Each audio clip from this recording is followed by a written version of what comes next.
Bwana ni mwema. Nipende kukukaribisha katika somo ambalo tunakwenda kujifunza katika siku hii ya leo. Mahali ambapo ulipo, huenda ni kwenye kituo chako cha kazi, huenda ni nyumbani, huenda ni katika chombo cha usafiri ulichopo ndani yake. Nipende kukualika tuwe pamoja katika somo hili ambalo linatuvuta na kutusogeza karibu na Baba yetu wa mbinguni. Na siku hii ya leo tutakuwa tunayo mada ambayo tutatembea nayo, na leo hii tutaianza sehemu ya kwanza, na mada hii ina kichwa ambacho kinasema wewe ni wa thamani. Na kabla hatujaendelea, tunaweza sasa tukaomba. Tuombe. Baba yetu na Mungu wetu wa mbinguni, tunalishukuru jina lako kwa ajili ya leo tena kutupatia kibali cha kuja mbele zako kwa ajili ya kujifunza neno lako takatifu. Tunapohitaji kuyafunua maandiko yako na kusoma namna ambavyo umetuheshimisha na kusema sisi ni wa thamani ndani yake, tunaalika uwepo wa Roho Mtakatifu utufundishe. Tumia akili yangu, tumia hekima, tumia kinywa changu kwa ajili ya kuzungumza na kunena na watakatifu wako, ni katika jina la Yesu Kristo. Amina. Wewe ni wa thamani. Katika maisha ya kwetu, uthamani wa kwako, uthamani wa kwangu haupimwi kwa mavazi. Uthamani wa kwako, lakini pia uthamani wa kwangu haupimwi pia kwa kazi niliyo nayo wala kazi ulio nayo. Lakini pia bado uthamani huu haupimwi kwa uzuri. Hapana. Lakini pia uthamani huu haupimwi kwa kabila ulilo nalo, kabila lako, koo unayotokea, taifa lako. Hapana. Uthamani huu unapimwa pekee kwa kwamba wewe umeumbwa kwa namna gani, na wewe ni mfano wa nini. Unajua, uthamani wa kitu hatuangalii tu kwenye kile ambacho inacho, lakini kina ubora gani na kimetengenezwa kwa namna gani. Kwa hiyo leo tuna somo ambalo tunajifunza ya kwamba wewe ni wa thamani. Kuna watu ambao katika maisha ya kwao wanafikia mbali, hasa wanapofikiria juu ya maisha ya kwao. Mwingine anapitia changamoto ya kukoswa kazi. Pengine amesoma ukweli kabisa, amefaulu vizuri, ana vyeti kabisa viko vizuri, lakini kila ofisi anayokwenda akijaribu kutafuta kazi imekuwa ni shida, haoni apati kazi, na imekuwa ni sehemu yake ya kuwa na mawazo na mtafaluku kichwani mwake. Hivi kwa nini mimi? Kwa nini mimi? Amekuwa akibaki anajiuliza maswali hayo, na hata mwisho amefikia mahali anaona ya kwamba hana uthamani kabisa kwenye ulimwengu huu. Na wengine katika hilo wamefikia mbali, hata wameamua kufanya maamuzi, wengine ya kujiua, wengine kunywa sumu, wengine kujitupa kutoka kwenye magorofa. Hiyo ni kuonyesha tu ya kwamba amefika kwenye sehemu ameona mimi sina thamani, yeye hana thamani. Lakini haishi hapo. Wengine walikuwa kwenye ndoa, na ndoa zao zilikuwa ni nzuri, tena ni za kuvutia, na walikuwa na mianzo tu mizuri ya kila mtu alipokuwa na mwenzake alisema wewe ni mzuri, na hakika kwa kweli hakuna aliye mzuri kama wewe. Walikuwa na furaha kwenye hayo maisha. Lakini baada ya kuishi kwenye ndoa, changamoto zikatokea, ndoa ikawa tena sio sehemu ya amani, sio sehemu tena ya furaha. Mmoja wapo akaona kumbe nilivyokuwa ninafikiri, mbona yale maneno ya mwanzo niliyokuwa ninayasikia na kuyapata sasa hivi siyapati. Kutoka hapo akaona kumbe sina thamani, nimepungua thamani kiasi hiki. Wengine wakaamua kuzitelekeza ndoa zao, wengine wakaamua kuziacha familia zao, wengine kwa kutokana na hivyo wakaamua kufanya vitu vya ajabu kwenye familia. Hata ulimwengu kabaki unashangaa. Lakini ni kile kitendo cha kufikia hadi kujiona kwamba hawana thamani. Lakini pia wengine walipopita kwenye majanga ya ugonjwa kweli ukamshika, alikuwa yuko vizuri, alikuwa na afya yake njema, alikuwa anafanya kazi vizuri kwa nguvu zake na kwa moyo wake kabisa vizuri wa bidii. Aliposhikwa na ugonjwa ukamweka kitandani kwa muda mrefu, mambo hayaendi, mambo yakavurugika kabisa. Na yalipovurugika katika maisha ya kwake, ikafikia sehemu akaona kwamba kumbe sina thamani. Jamii ilivyomchukulia, ikamwona sasa hana kitu chochote cha kufanya, hana mchango wote hata kwenye familia, akaona sina thamani. Wengine wakafikia kwenye maamuzi makubwa na magumu na yenye hatari kabisa.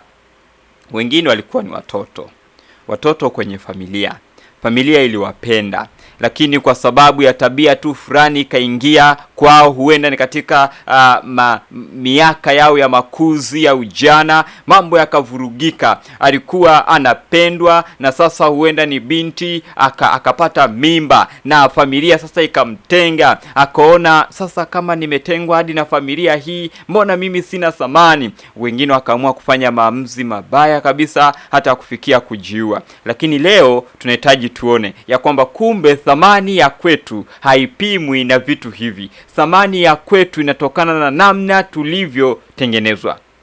Wewe ni wa thamani, na tena ni wa thamani kubwa, ikiwa kama ungechukua namna ambavyo Mungu anakuthaminisha.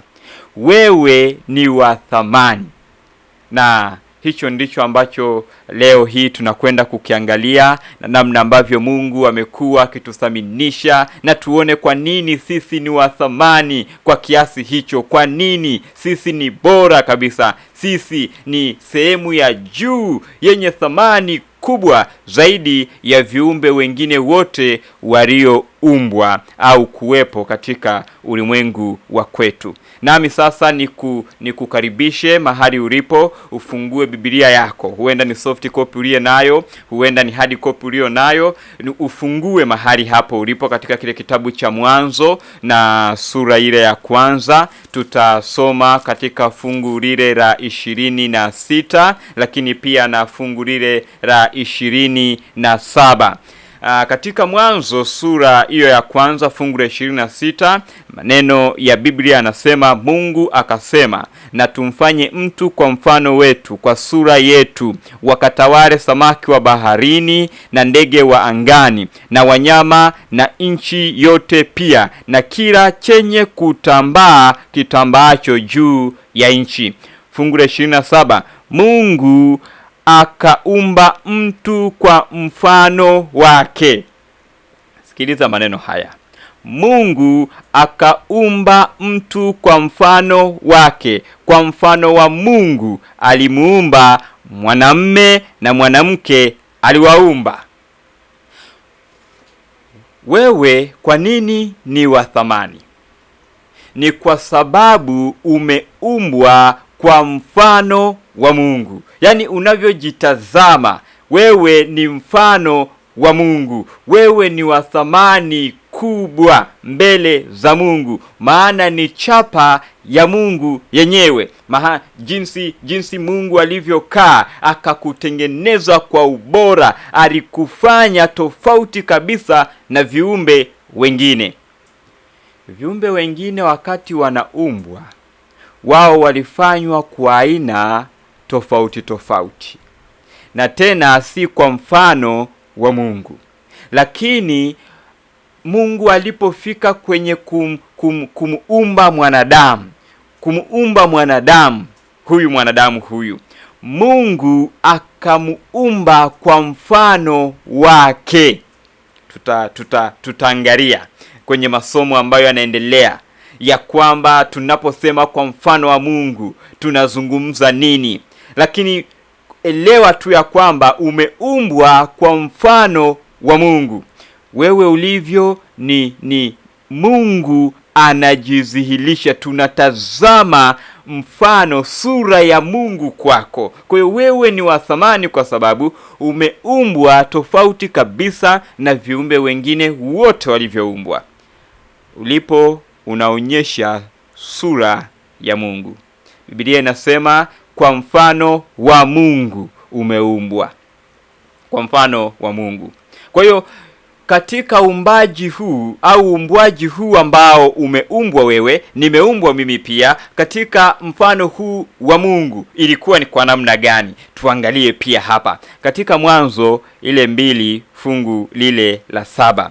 Mwanzo 2 fungu la 7, neno la Mungu linasema, Bwana Mungu akamfanya mtu kwa mavumbi ya ardhi, akampulizia puani pumzi ya uhai, mtu akawa nafsi hai. Kumbe mwanadamu huyu aliyeumbwa kwa sura ya Mungu aliumbwa kwa vitu viwili. Moja, alitengenezwa kwa mavumbi ya ardhi. Kwa hiyo ikatengenezwa, kikaumbwa kitu, kikawekwa pale. Hakukamilika tu hapo. Baada ya kuwa hicho kimemalizika, sasa Mungu akampulizia pumzi ya uhai, pumzi ya Mungu, ambaye Mungu mwenyewe ni mwenye uhai wa milele, akampulizia mwanadamu huyu puani pumzi hii ya uhai. Na mwanadamu alipopuliziwa pumzi hii ya uhai, akawa nafsi hai. Kwa hiyo uwepo wa nafsi hai ni muunganiko wa vitu viwili. Moja ni udongo ulioumbwa, alafu na pumzi iliyopulizwa kwa huu udongo, na vilipoungana ndipo vikatengeneza kitu tunachosema ni nafsi. Si haiwezi ikatenganishwa kwenye hivyo vitu viwili. Pumzi ikitoka tu hakuna nafsi, na tutakuja kuangalia kule mbele kwenye masomo ambayo yanafuata ya kwamba kwa nini leo tumekuwa na mambo mengi ya kuzungumza habari za nafsi, mtu akifa kunakuwa na nini. Ila leo tunajifunza tu ya kwamba nimeumbwa kwa sura ya Mungu, na kwa sura hii ya Mungu nilivyoumbwa, nimeumbwa kwa udongo ambao umepuliziwa pumzi ya uhai ya Mungu, na hivyo nikawa nafsi hai, ukawa nafsi hai. Na hiki kinatuleta kutujulisha ya kwamba wewe ni wa thamani, namna tu ulivyoumbwa. Yani Mungu alivyokuumba, alitengeneza, alikufinyanga, akashika. Kwenye vingine vyote hatuoni Mungu akisema ya kwamba ameumba kwa mfumo huo, isipokuwa tu ni kwa mwanadamu. Kwa hiyo ni kwa namna gani Mungu alichukua muda ili kusudi akutengeneze katika sura na muonekano wa kwake. Namna ulivyo wewe ni sura ya Mungu, maana umeumbwa kwa mfano wa Mungu. Udongo na pumzi, Biblia inatuambia inatengeneza kitu ambacho tunasema ni nafsi hai. Kwa hiyo hivyo nafsi hai haiwezi kugawanyika. Haiwezi kugawanyika nafsi hai. Haiwezi ikagawanyika. Ikigawanyika tu hakuna tena nafsi hai. Lakini usamani wako haukuishia tu hapo. Sikia, Mungu alipoumba na akakubali mwanadamu awepo katika ulimwengu huu, alimweka kuwa wakili kwa mali za kwake, wakili wa mazingira, wakili wa viumbe ambao alikuwa Mungu amewaumba akawaweka kwenye bustani ya Edeni. Turudi pale kwenye fungu letu lile la 26 la Mwanzo hii moja, fungu lile la 26 yenye maneno haya: Mungu akasema, na tumfanye mtu kwa mfano wetu, kwa sura yetu, wakatawale samaki wa baharini na ndege wa angani na wanyama na nchi yote pia, na kila chenye kutambaa kitambaacho juu ya nchi. Wakatawale. Mungu ametuweka kuwa watawala kwenye rasilimali zake. Kwa hiyo huo ni uthamani mwingine ambao tunauona, sio tu kwamba tumeumbwa tu kwa mfano wa Mungu. Mungu ametuthaminisha kwa namna ya pekee. Na hii namna ya pekee ni ipi? Ni kwamba ametuweka kuwa mawakili wa mali za kwake. Kwa hiyo wakati tunapojihisi ya kwamba hatuna thamani, Mungu anatuthaminisha kwa thamani kubwa kabisa. katika kile kitabu cha Zaburi ile ya 8 fungu lile la 4 hadi la 9. Maneno ya Mungu yanasema hivi. 8 fungu la 4 hadi la 9 anasema, mtu ni kitu gani hata umkumbuke, na binadamu hata umwangalie? Umemfanya mdogo punde kuliko Mungu, umemvika taji ya utukufu na heshima. Sikiliza, hata umkumbuke, umemfanya kidogo punde kuliko Mungu, lakini umemvika taji ya utukufu na heshima. Umemtawaza juu ya kazi ya mikono yako, umevitia vitu vyote chini ya miguu yake, kondoo na ng'ombe wote pia, naam, na wanyama wa kondeni, ndege wa angani na samaki wa baharini, na kila kipitacho njia za baharini. Wewe Mungu Bwana wetu, jinsi lilivyo tukufu jina lako duniani mote. Hiki ndicho ambacho tunazungumza, ya kwamba wewe ni wa thamani. Kwa nini? Umepewa heshima na mbingu. Mbingu zinakuheshimisha. Mbingu zimekuvika taji ya utukufu. Zimekuvika na zimekupatia heshima ya juu, na katika heshima hiyo zimekutawadha. Zimekuweka uwe msimamizi wa rasilimali ambazo Mungu alizifanya kwa mikono yake mwenyewe. Yeye mwenyewe alipozifanya amekuweka uwe msimamizi. Ameniweka niwe msimamizi. Hiki kinaonyesha namna ambavyo hata kama ulimwengu ungechusha thamani ya kwako kiasi gani, mbingu zinakuthamini. Wewe ni wa thamani. Na haikuishia hapa tu, mpendwa. Namna ambavyo wewe ni wa thamani kwenye mbingu, ndiyo maana wakati tu Adamu alipoanguka dhambini, Mungu alikuja kwa ajili ya kumokoa. Mungu alikuja kwa ajili ya kumtafuta. Pale tu alipoanguka kwenye dhambi, Mungu alishuka kwenye bustani ya Edeni moja kwa moja kumtafuta mwanadamu huyu. Hii ni kuonyesha namna gani alivyo wa thamani huyu mwanadamu mbele zake. Akasema, hapana, nimemuumba kwa mfano wangu, nimemuweka kuwa wakili wa mali zangu, ninakwenda kumtafuta ijapokuwa ameanguka kwenye dhambi. Na Mungu aliposhuka kwenye bustani ya Edeni, jambo la kwanza anauliza Adam, uko wapi? Uko wapi? Kwa nini? Huu ni upendo, ya kwamba ninakupenda kwa thamani kubwa. Nimekuumba kwa mfano wangu mwenyewe, lakini bado haitoshi. Nimekuweka kuwa msimamizi wa rasilimali za kwangu, viumbe nilivyoviumba. Wewe nimekuteua, nimekutawaza uwe msimamizi wake. Wewe ni wa thamani kwangu. Ijapokuwa umeanguka, mimi nimekuja nikupatanishe tena na mimi. Ijapokuwa umenikimbia, lakini mimi nimekuja nitengeneze umoja tena, nikurudishe katika himaya ya kwangu. Na hiki ndicho ambacho baada ya kuwa kimefanyika kwenye bustani hii ya Edeni, tunatazama Yesu anakuja na kusema maneno haya katika Yohana 6 fungu la 37. Yohana 6 fungu la 37, yapo maneno haya, mpendwa, mahali ulipo jioni hii, ambayo ni ya kwako pia kuyasikia. Yohana 6:37, neno la Mungu linasema maneno haya. 6:37 anasema, wote anipao Baba watakuja kwangu, wala yeyote ajaye kwangu sitamtupa nje kamwe. Yani jinsi wewe ulivyo wa thamani. Yesu anasema yeyote anayekuja kwake hata mtupa nje kamwe.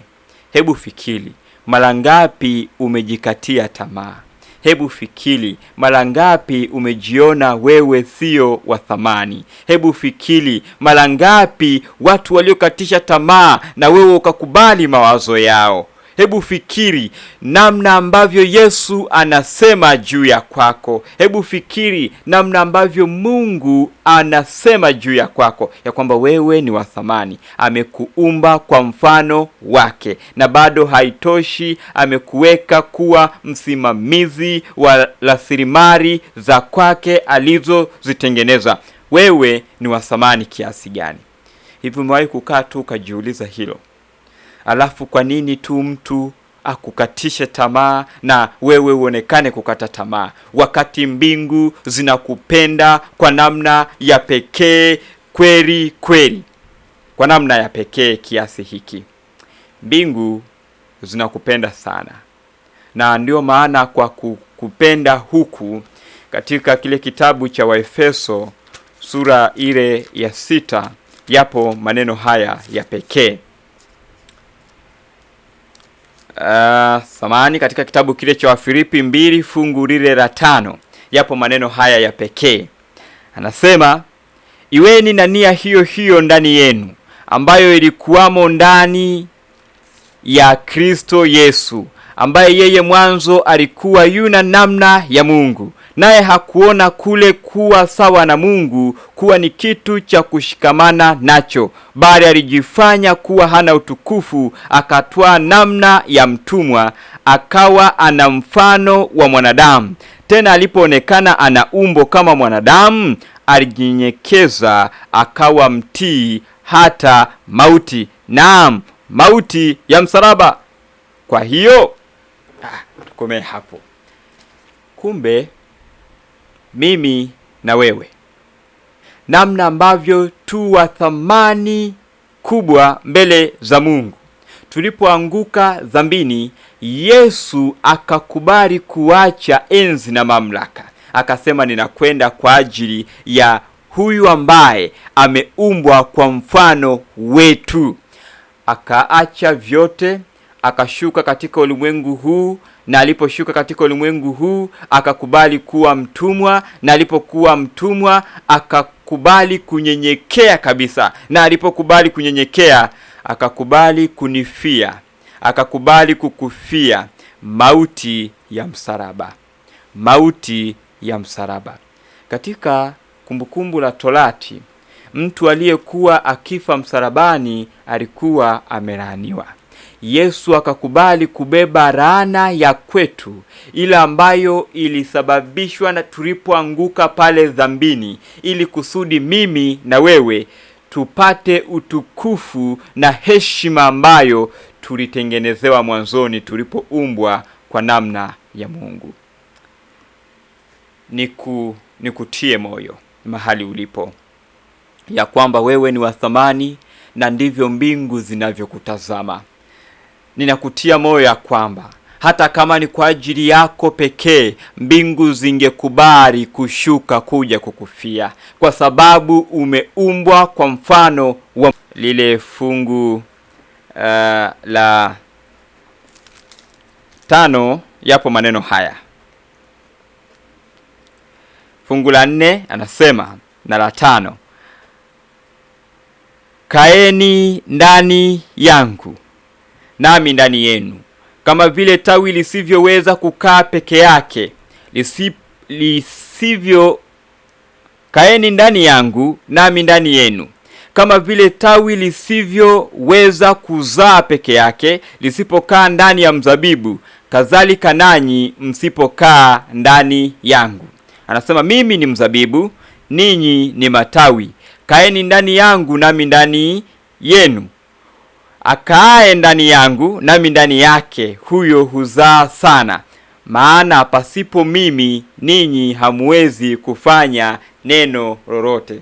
Sikia, ikiwa kama tutachagua kukaa ndani ya Yesu na yeye akakaa ndani yetu, tutazaa.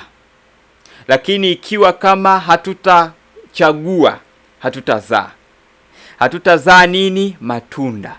Na lolote ambalo tutalifanya halitafanikiwa. Na ili sasa lifanikiwe, inapaswa tukae ndani ya Yesu. Na hii ni nini? Hii inatuleta kwamba ili tuendelee kuwa na thamani kwenye maisha yetu ya kiuchumi, kwenye maisha yetu ya kielimu, kwenye maisha yetu ya familia, kwenye maisha yetu ya kazi, lazima tumchague Yesu na kukaa naye. Tukae ndani yake, naye ndani ya kwetu. Yesu kwenye maisha ya kwetu anarudisha ubora wa awali kabisa wa uthamani wetu, mfanano wetu halisi wa Mungu. Mchague Yesu akae kwako na wewe ukae kwake. Yeye alejeze uthamani wako wa pekee pale kwenye familia yako, pale kwenye ofisi yako ya kazi, pale kwenye kituo chako cha kazi, pale kwenye shule yako, pale mahali ambapo unafanya shughuli yako, kule ambako unakwenda kwa kazi yako, wewe ambaye unakwenda pale kanisani kwako. Mpokee Yesu ili arejeze sura ya Mungu maishani mwako. Nipende kukualika ya kwamba huu tumetazama mwanzo wa wewe ni wa thamani.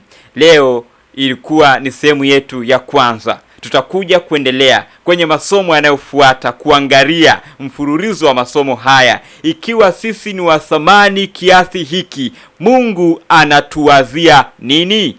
Mungu anatuwazia nini? Tutakuja kujifunza somo hili katika siku ambazo zinakuja, ili tutazame kama sisi ni wa thamani kiasi hiki, Mungu anatuwazia nini. Lakini leo hii ambacho tunapaswa kutoka nacho, mimi na wewe ni wa thamani, na ili kusudi thamani wetu uendelee kuwa wa namna hiyo, Yesu lazima akae kwenye maisha ya kwetu. Tuombe kwa kufunga somo la siku hii ya leo. Baba yetu na Mungu wetu wa mbinguni,